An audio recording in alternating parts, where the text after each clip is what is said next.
Fala galera, sejam aí todos muito bem-vindos ao nosso canal Silvio Segredos da Oficina. Hoje uma Ford Edge 2012, pessoal. Barulho, uma coisa ringindo aqui na suspensão traseira, ó.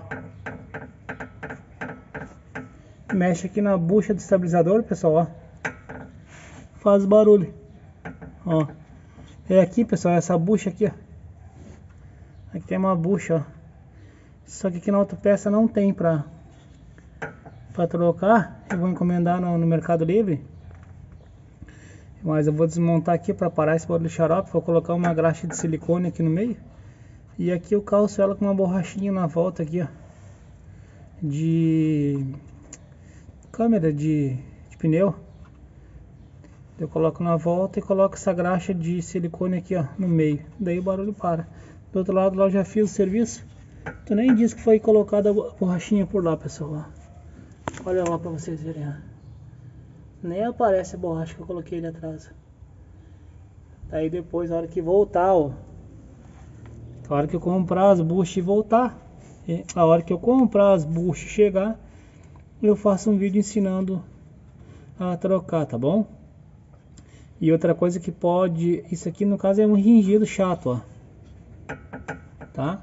Mas se chegar a bater um barulhinho tuc tuc tuc tuc tuc tuc, às vezes pode ser essas bieletinhas que tem aqui na ponta, pessoal, ó. Tem duas bieletinhas, ó. Uma que vai aqui e outra do outro lado. Se for uma batidinha seca, é isso aí. Essa aqui, um tempo atrás eu troquei esse braço aqui, ó, dela. Ainda tá bom, tá aguentando. Que o problema desses carros aqui é que são muito bons, tá, pessoal? Mas depois de trocar as peças originais e começar a colocar paralela, aí começa a dor de cabeça, infelizmente. Na dianteira lá agora eu troquei um terminal de direção. E coloquei as buchinhas, as molinhas da pastilha também, os calços da pastilha lá. Aquela mola que fica no cavalete. Também, se começar a bater na dianteira e tu bota o pé no freio e para, geralmente é aquelas molinhas, pessoal, que vai no cavalete, tá? Que ela cai fora, às vezes quebra. Daí ficar batendo, tá? Se tu gostou da dica, deixa teu curtir, deixa teu comentário, se inscreve no canal, ativa o sininho de notificações. Ajuda nós também no canal da mãe lá, que é Sandra Bandeira Família e Natureza, que nós filmamos aqui Tramandaí em Imbé, né, aqui no Rio Grande do Sul.